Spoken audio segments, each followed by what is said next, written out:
வணக்கம் நண்பர்களே, இந்த வீடியோவில் எதை பற்றி பார்க்க போகிறோம் அப்படின்னா, மகளிர் உரிமை தொகை 2000, இல்லத்தரசிகளுக்கு ரூபாய் 8000. இது என்ன அறிவிப்பு, என்ன சொல்லியிருக்காங்க அப்படின்னு இந்த வீடியோவில் டீட்டெயிலாக பார்க்கலாம். ஸோ வீடியோ ஸ்கிப் பண்ணாமல் கடைசி வரைக்கும் பாருங்கள். அதுக்கு முன்னாடி நீங்கள் நம்ம சேனலுக்கு புதுசாக வரீங்க அப்படின்னா மறக்காமல் சப்ஸ்கிரைப் பண்ணிவிடுங்க. அப்படியே பக்கத்தில் இருக்கக்கூடிய பெல் பட்டனை கிளிக் பண்ணிவிடுங்க. அப்போ இது போன்ற முக்கியமான தகவல் போடும்போது நோட்டிஃபிகேஷனாக உடனுக்குடன் வரும். வாங்க வீடியோக்குள்ளே போகலாம். தமிழகத்தில் ஏப்ரல் 23 சட்டப்பேரவைத் தேர்தல் நடைபெற உள்ள நிலையில் தேர்தல் பணிகளில் அனைத்து கட்சிகளும் தீவிரமாக ஈடுபட்டு வருகிறது. ஆளும் திமுக தலைமையிலான கூட்டணியிலும் எதிர்க்கட்சியான அதிமுக தலைமையிலான கூட்டணியிலும் தொகுதி பங்கீடு நிறைவடைந்துவிட்டது. போட்டியிடும் வேட்பாளர்களின் பட்டியலும் வெளியிடப்பட்டு வருகிறது. திமுக சார்பில் போட்டியிடும் 164 வேட்பாளர்களை கட்சியின் தலைவரும் முதலமைச்சருமான மு.க. ஸ்டாலின் அவர்கள் ஏற்கனவே வெளியிட்டார்.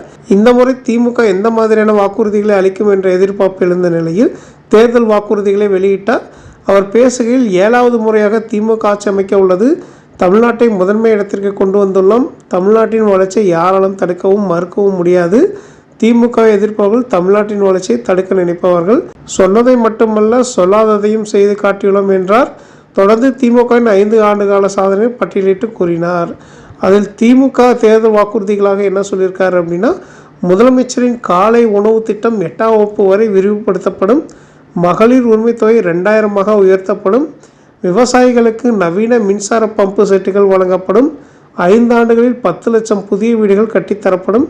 பேரிடர் கால இழப்பீடுகள் ஹெக்டேருக்கு ரூபாய் 75,000 வழங்கப்படும். 5 ஆண்டுகளில் 35 லட்சம் மாணவர்களுக்கு மடிக்கணினி வழங்கப்படும். நான் முதல்வன் திட்டத்தில் 1500 ரூபாய் மாத உதவித்தொகையுடன் பயிற்சி. அரசு மருத்துவமனைகளில் டயாலிசிஸ் கருவி 2 மடங்காக்கப்படும். கிராம சாலைகள் ரூபாய் 10,000 கோடியில் சீர் செய்யப்படும். ரூபாய் 1000 கிராம கோயில்கள் சீரமைக்கப்படும். திருச்சி, மதுரை, சேலம், கோவை அருகே நவீன வசதிகளுடன் கூடிய நகரங்கள் உருவாக்கப்படும். தொழிற்சாலைகளுக்கு செல்லும் மகளிருக்கு உதவ 1000 குழந்தைகள் காப்பகம்.